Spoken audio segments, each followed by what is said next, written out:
Sophie was happy to return home after her education in Germany. She had a chance to stay, but there was no thought of living away from home, from her parents either.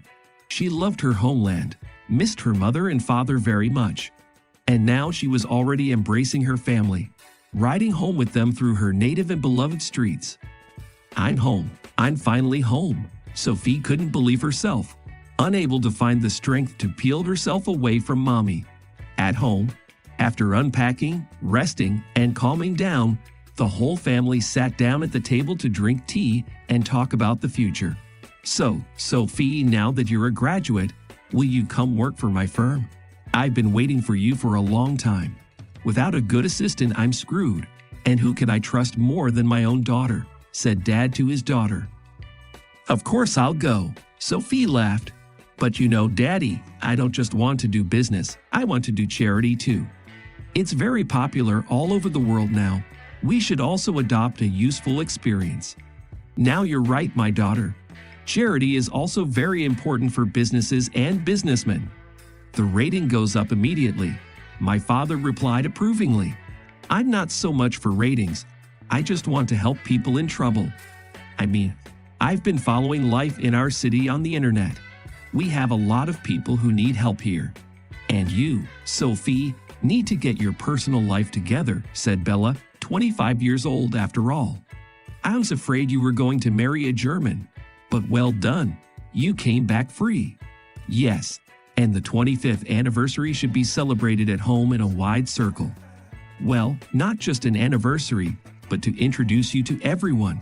Your employees, your business partners, your competitors. So to speak, we should have a party," my father suggested. "Oh, come on, Dad. What's that for? I don't like those banquets and buffets and stuff. But sometimes it's necessary, isn't it? And it will be interesting for you to see new people, to show yourself off," her father tried to convince her. Yes, and maybe at this banquet you'll find your destiny," Bella persisted. "Well, Mother, you could marry me off tomorrow," Sophie sulked playfully. "Even if it's today. To a good man. Kevin, don't forget to invite Scott and his son," she said to her husband. "Bobby is a very nice young man. He's a recent graduate too, and he's working. And he's handsome, by the way.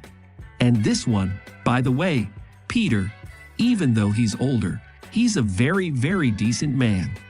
That's it, Mom. If it's going to be any kind of a lookout, I'm not going at all." Sophie was already seriously offended. "Well, what a little girl you are, Sophie. I'm thinking of your future. 25 isn't 16, is it? It's about time you had a family and kids. Papa and I would be very glad to have grandchildren. Then I should not have been forced to study, but to take a course in sewing, let's say. And I would have had a locksmith husband and a bunch of kids," Sophie replied. "Really, Bella, who gives birth at 16 nowadays? The girl's graduated. She's got to prove herself," Kevin said. "She'll manage with her grandchildren and everything else." All right. I'm not marrying anyone off, just voicing my dream. That's all," Bella agreed. "I hope I don't have to wait long for it to come true." The banquet was held at the highest level. All the guests came, including sons. But Sophie's personal life has not changed a bit. The girl really decided to prove herself first, and only then to start arranging her own family. She enthusiastically started working in the firm of her father, but his main business was considered participation in a charity project. The fate of disadvantaged people are always very concerned about the girl. Her father approved of her occupation, but felt that Sophie devoted too much time to it. "I thought you'd take over the management, the reporting, and that would be great. And the fact that you often visit all kinds of shelters and orphanages, and that you spend a lot of mental energy. It's still unnecessary," my father said with annoyance. "What's the matter, Dad? You can't do these things without taking them to heart. But don't worry, I'm not going to have a nervous breakdown. When I see a problem, I don't panic. I look for solutions, because you taught me that yourself," Sophie replied calmly. "Well done, girl. But still, leave at least some time for yourself as well. Here I fully agree with my mother." Belle had expressed her displeasure at her daughter's infatuation with Charity in a much more active way. "Sophie, you were up so late again last night. How I wish I could hear that you were out on a date or at the theater, in a restaurant, but something tells me you weren't." "It's not, Mom. We're opening a crisis center and there's a lot of work to do. But you have no idea how much it's needed. It's going to provide help for pregnant minors, both medical and legal. Look, I'll show you what kind of rooms there will be. Never mind the rooms. They'll build it, they'll open it all up. Pregnant teenagers will come running. When are you going to think about your life?" My mother wouldn't let up. "I do, it's all part of my life too. And don't worry about me," my daughter reassured her. "How can you not worry? At least you should have some days off. When you look at all these deprived people, don't you want to be happier yourself?" my mother continued. "I do and I will. I'm happy now, first of all, that I can help people. Our foundation helped a boy who graduated from an orphanage to get an apartment. Isn't that happiness?" Sophie answered happily. "And personal happiness?" My mother would not let up. "I'm sorry, Mom. I didn't want to tell you. But you know, if you hadn't followed me so closely in my youth, I might have found personal happiness sooner too. So get married at 16? Or have an illegitimate child? Is that what you call happiness? Not necessarily. I wasn't going to get married as a high school girl, but I would have learned how to socialize with guys. And thanks to you, I grew up with the conviction that it was shameful. You couldn't. You had to push yourself to study, not hang around on dates. I still feel that way, and I can't get over myself." "Why don't you go see a psychologist then?" my mother suggested. "I'm not going anywhere, and I don't have the time, and I don't think it's necessary. Everything will come in its own time. Don't doubt it. I'm sure of it." And Sophie was not mistaken. The time had come. She had met her man. It happened by chance, without any preparations, not in a theater or at some banquet.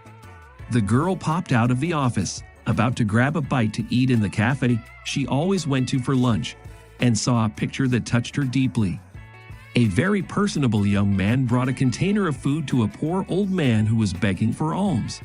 The poor man was moved to tears as he thanked the man, shook his hand, and then, trying not to attract attention, slipped him some bills. That scene would have caused only bewilderment to many, but it delighted Sophie. Just like that, without expecting any gratitude or benefit to herself, to help someone in need. This is a truly caring person, capable of compassion. She could not pass by and decided to approach this young man herself to get to know him, and maybe invite him to work for their relief fund. "Excuse me, young man. I saw you helping a beggar. I work for an organization that helps the homeless and people in difficulty in general, and I would like to invite you to participate in our work." The girl blushed when she said this, despite her determination. She was ready for the man to just brush her off, or maybe say that she was prying. But he smiled a little embarrassedly in response too. "Thank you for the offer. I'm very flattered. But, alas, I cannot accept. I already work with several orphanages and a shelter for homeless animals, but I can't pass by those in need either. That's the nature of it. I was on my way to the cafe, and then I saw this old man." "I'm at the cafe too. I have lunch now," the girl said, embarrassed. "Well, let's go together since we are colleagues. My name is Albert," the guy introduced himself. "And I, Sophie, you know what you did really touched me. It's a pity, oddly enough.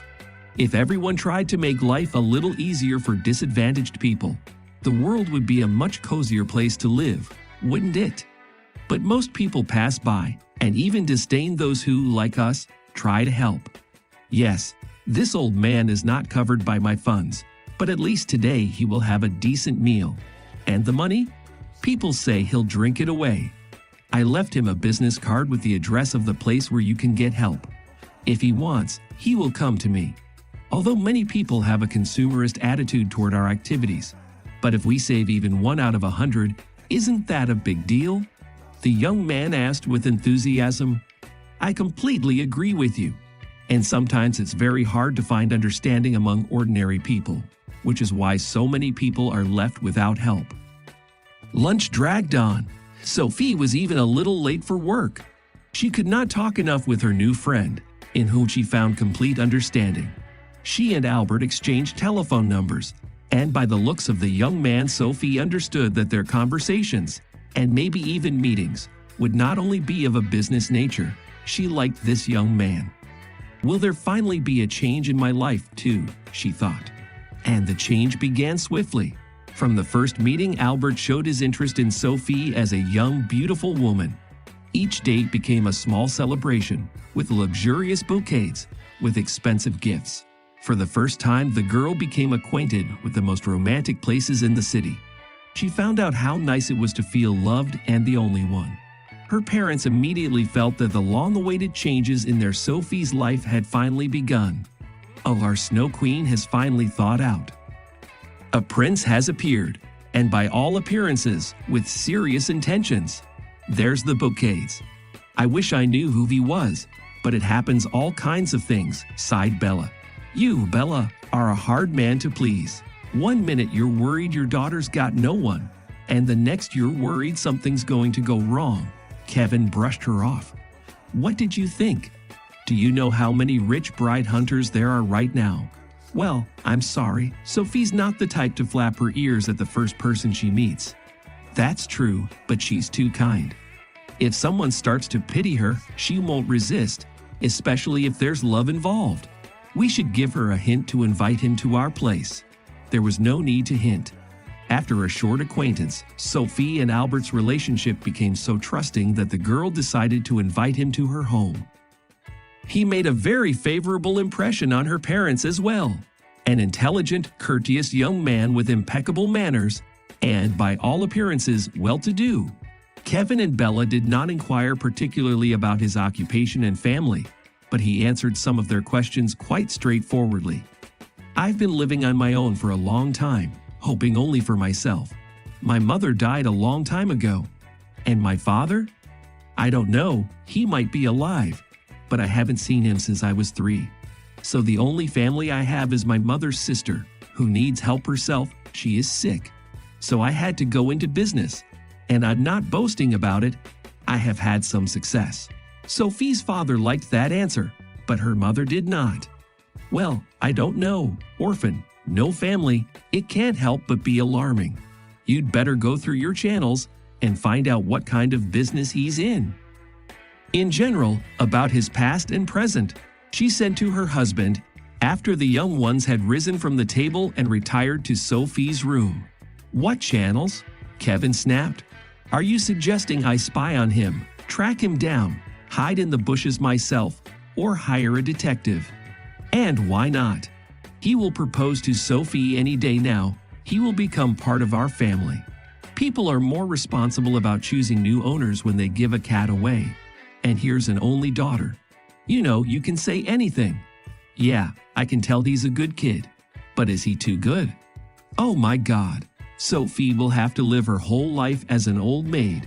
Because for her mother, one fiancé is bad and the other is too good. I'll give him a hint that next time he should wear dirty shoes or learn to smoke, or he'll never see my only daughter again. Joke, and God forbid I be right. It would be too much of a trauma for Sophie. Sophie was unaware of her mother's doubts, so when she saw Albert off, she simply asked her parents if they liked Albert. Well, a very worthy young man, replied Kevin. Has he asked you to marry him yet? Asked Bella. No, Mother, he hasn't. And if he had, would you start talking me out of it? Smiled Sophie. Well, not a minute. I just advise you to take your time. You know so little yet. Bella excused herself. So we're in no hurry, laughed a happy Sophie.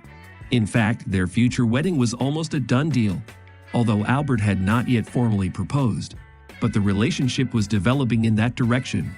Sophie introduced the young man to some of her friends, invited him to her organization, where he showed considerable interest in charity work and showed himself to be a knowledgeable man, well versed in many issues. Sophie blossomed before her eyes her confidence in her beloved growing day by day. How kind and attentive this man was, and not only to her.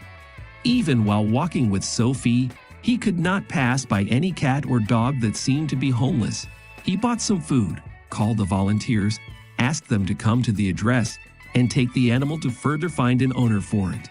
This led to the expected result. One day, Albert invited Sophie and her parents to the restaurant and proposed to marry him in all forms. Preparations for the wedding began. Even Bella's doubts subsided. Albert became his own man in their house and did not arouse any suspicions, demonstrating exceptional decency.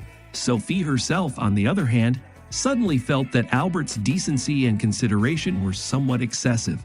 A new batch of doubts arose after one of the foundation employees said, "I'm sorry, Sophie, maybe I'm meddling. Your young man or already a fiancé, you've still introduced him to all of us. I saw him on the street the other day, and he was acting in a way that made me question his charitable affiliation. What is it?" wondered Sophie.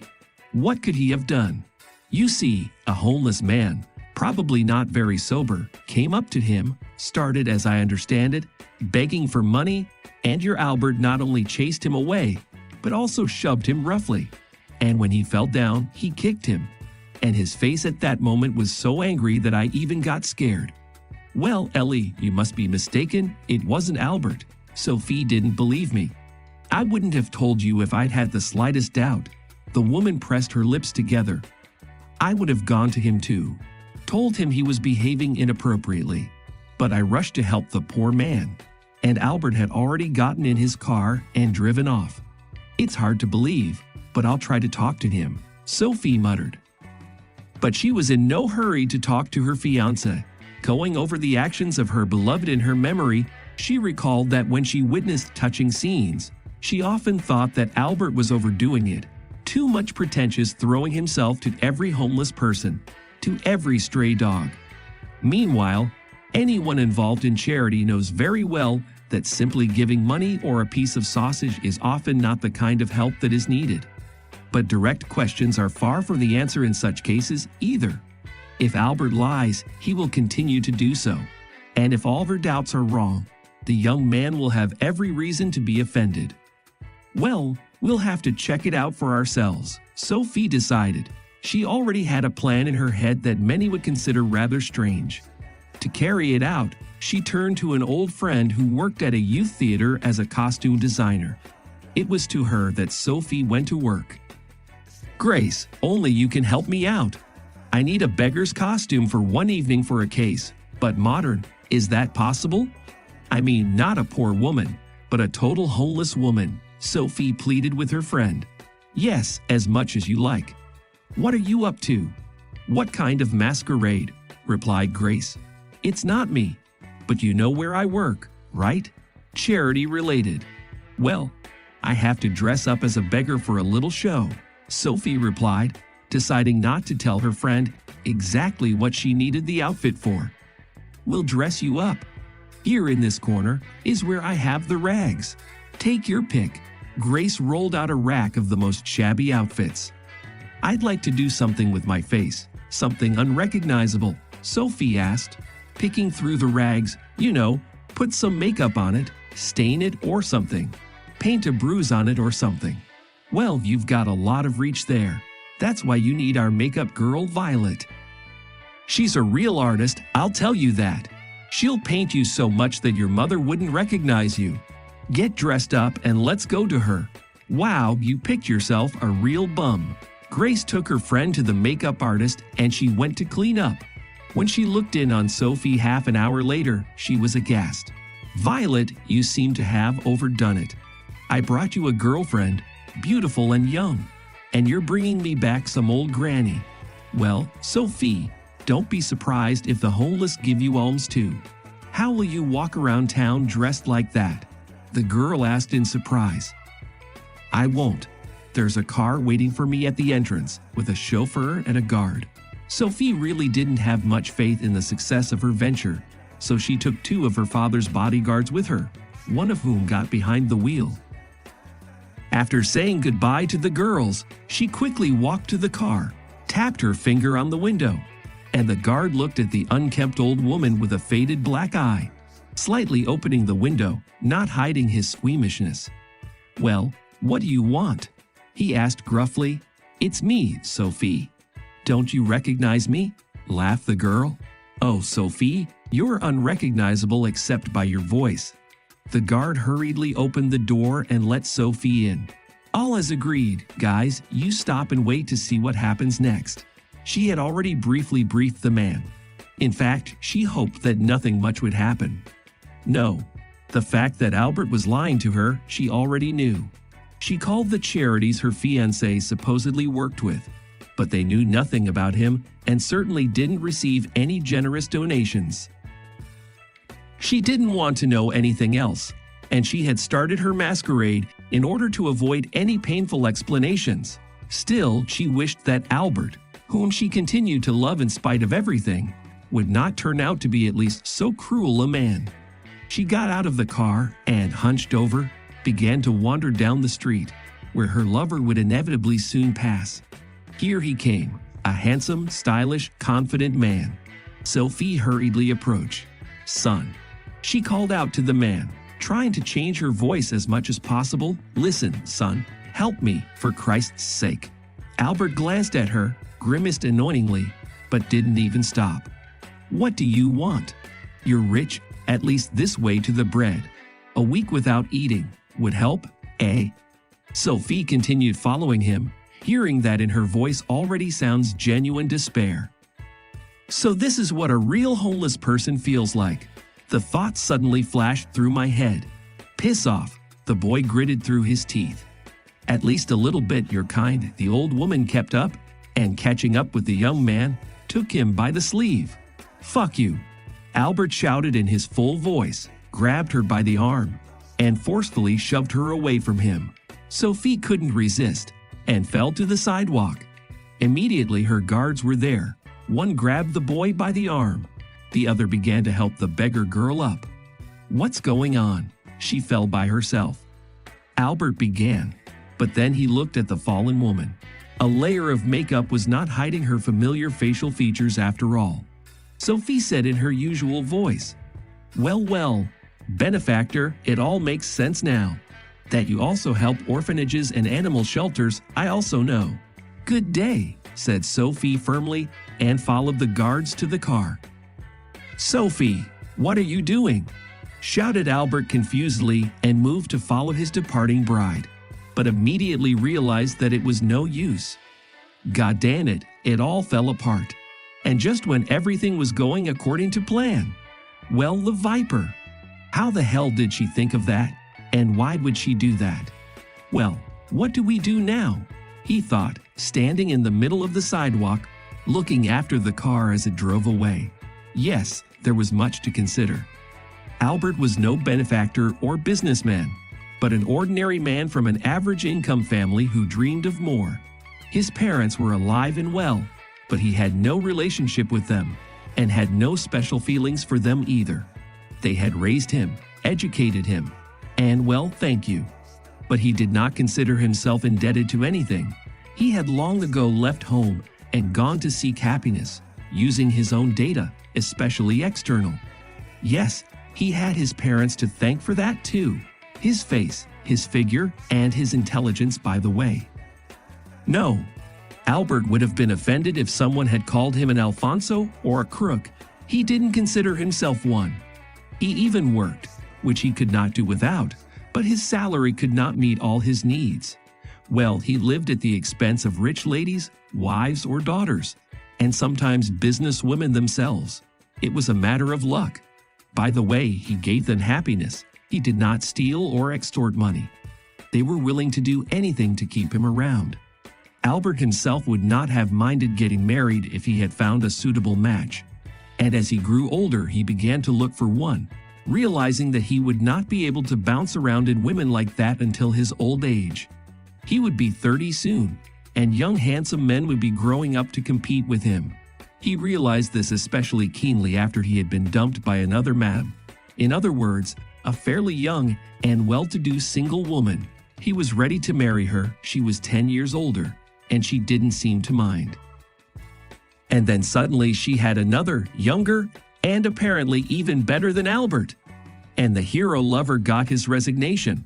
And then a friend gave him a tip, that is, led him to this Sophie, the daughter of a very rich man and a smart girl herself, for a reason. 25 years old, unmarried, just your type. I'd do it myself, but I'm not old enough anymore. But for you, if you bring her to marriage, then consider your life a success. Isn't she scary at least? Said Albert hesitantly. I haven't seen it, to be honest, but for that kind of money you can't be ugly if you want to be. I'll give you, as a friend, information about it at a good price. Yes, friend or no friend, no one would do anything for free. For a lot of money, Albert got Sophie's information, and then you need more preparation to find out what kind of girl she was, what could attract her, and you need to know everything. And information again costs money, as well as appropriate attire. She might take pity on him as an unhappy man, but she wouldn't marry him. I had to try, and most importantly, spend a lot of money. I had to take out a loan, and not a small one. When he met her, he spent a lot of money on flowers and gifts. And how much he spent on these fucking bums, homeless dogs, stray cats, whom you do not meet. This one give. And how everything was going great. Sophie was not ugly, but even very pretty, adored him. Her parents almost threw themselves on his neck when they met. It was going to the wedding. He almost sighed in relief.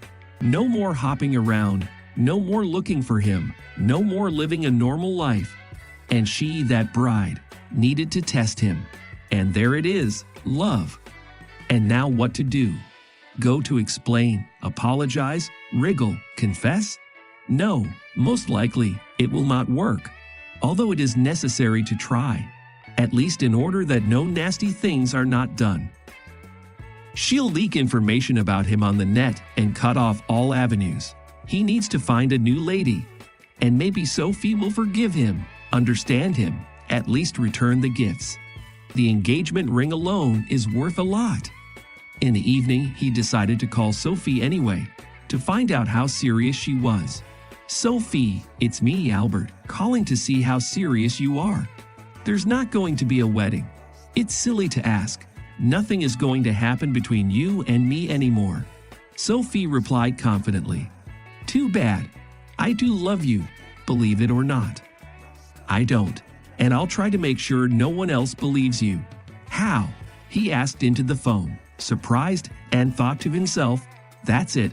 She's decided to ruin my life goodbye after all. There are ways. I don't want you to keep cheating on women. Her voice interrupted, and Albert thought this was his last chance.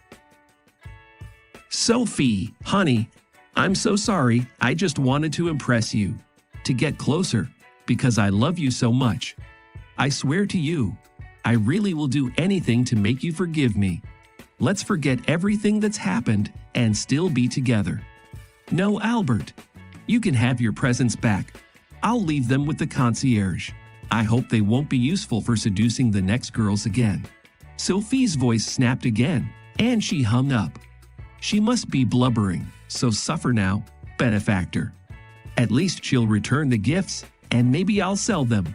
But she still decided to mess with me. But that's all right. I've had enough fools for one lifetime. Women are like that. Even if you warn them, even if you don't warn them, they will do their own thing. Albert muttered into the void. She really did cry. Who wouldn't cry in a situation like that? A week before the wedding to be so disappointed in the groom. One consolation, the wedding didn't happen. Otherwise, there would have been a lot more problems and shame too. Now I have to explain to her parents what happened. And she herself does not understand how it happened, how she believed it at first sight and fell in love. Perhaps it was her destiny to live alone, without any husbands, children, or love. And then, as if by chance, her mother walked in. She did not know yet about the collapse of her daughter's love and was only thinking about the upcoming wedding. Sophie, Aunt Lucy called to congratulate you, but she can't come. What is it? Have you been crying? Mom looked at her daughter in surprise. It's okay, Mom, there won't be a wedding. You can stop fussing and get on with your old routine. What do you mean? You're kidding. Did you and Albert have a fight? Mom tried to make sense of the situation. No, we broke up, permanently and irrevocably, Sophie stated firmly. Talking with her mother somewhat calmed the girl down. She didn't feel like crying anymore. Are you sure? Bella knew she shouldn't pester her daughter with questions right now. But still, this news came as a complete surprise. More than that, he's a fraud and not at all who he claimed to be. I'm sorry I didn't realize it right away. I'll tell you the details later. I'm sorry. I'm not up to it right now. Of course, my dear. I'm sure your decision was the right one. Don't cry anymore, rest easy. And my mother left the room. My poor girl, so suave, so gallant, just the perfect man. You could tell by that alone that something was wrong. I knew, and Kevin laughed at me, and you can't cheat a mother's heart. The woman thought to herself. She broke the news to her husband. Kevin was about to go to his daughter for details, but Bella stopped him. Don't touch her yet. Let her get over it. She'll tell you later. Okay, it's not that big a deal. How can it be no trouble if you say it's crying? I'll grind him to powder and dust. I'll mix it with the dust. My father was furious. You'll mix it. You'll do it all. But later, but for now, let your daughter be alone. She asked me not to touch her yet. Sophie, having calmed down a little, boxed up everything her fiancé had given her, taped it up, took it to the concierge, and went out for evening tea, as usual, with almost no trace of tears anymore. At the table she spoke dryly, briefly about who Albert really was, and asked that the subject be closed. Shut him down how? Rumbled Kevin. I'll shut him down myself. He'll learn from me how to go after rich brides. Okay, Dad, let's agree that you're not going to do anything. This is not your situation, Sophie asked. Not mine? You're my daughter, actually. And who's supposed to protect his child if not the father? There's nothing to protect me from. It's all over, and quite safely. Dad, will put information on the net about such a hunter. This will close the door to this kind of entertainment. No one else will be harmed by it, Sophie calmly stated. The net. How you hope for those nets? My father would not let up. And what do you want? Beat him up or kill him? All right, that's enough. Let's call it a day. No con man is worth our arguing instead of drinking tea in peace. I forbid you to do anything. And so it was settled. Life flowed just as it had before. Sophie was fully immersed in her work, gave much time to charity, and did not think about arranging a personal life, which saddened Bella most of all. She's all alone as it is, and now she won't trust people at all, she sighed, and she'll be 26 soon. My poor girl. She's not poor, and she's not stupid. Well, there was one scoundrel in the way. It doesn't happen. Sophie will overcome everything and be happy for sure. I believe it, replied Kevin, though he was no less worried about his daughter's fate. But he had his own theory about his daughter's future. A man who does so much good can't not be happy. Her father was right. Sophie's happiness came precisely from her work at the charitable foundation. She did not lose faith in people. It would be difficult to lose it, working among people who cared about other people's problems. But to the slightest deception has become very sensitive. And in one of the new employees, Steve, there was not an ounce of her. He just did his best, without any superfluous words or pretty deeds, just like Sophie herself. Working together brought them closer together, made them friends at first, and then the friendship turned into something more. They met each other not only at work, they went out to lunch together. Sometimes in the evenings they visited a cafe. The girl saw that the new acquaintance was not deceiving her. He was really passionate about his business, as well as her, Sophie. She could not help admitting to herself that she was in love with Steve. Sophie never had to doubt the sincerity of the man she fell in love with. The purity of his thoughts was proved by his actions. But it was very difficult to believe in her woman's happiness after the failure that occurred. But Steve did not hurry. He waited for the girl's heart to thaw. And one day it happened. "I'm finally happy," thought the girl when this man, for the first time, declared his love for her.